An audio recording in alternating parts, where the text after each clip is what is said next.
Kerels is Andrie so van Rigidec. So vandag het ons Multiflex full aluminium hardcover op hierdie Isuzu X-Rider gefit.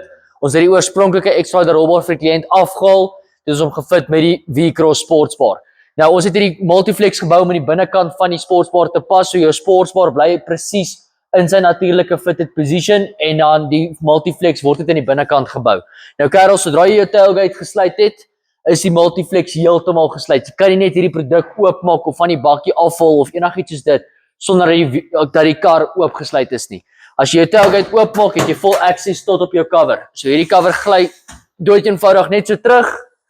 Hy vou oor en nou kan jy enige plek op die bak posisioneer. So jy kan alles voor in jou bak access, jy kan hom vorentoe skuif, jy kan alles agter access of jy kan hom heeltemal uitskuif ook as jy 'n volle bak sou wou gebruik vir groot items. Nou kerels, as jy weer wil toemaak, vou hy net so weer oor, laai hom net op en hy gly net dood eenvoudig so terug. As jy nou weer jou tailgate toemaak, is hierdie cover heeltemal geseal.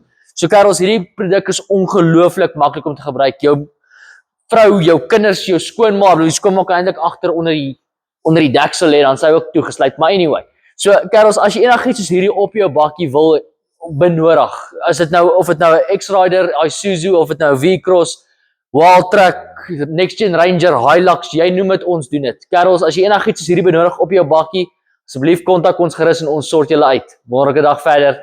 Cheers.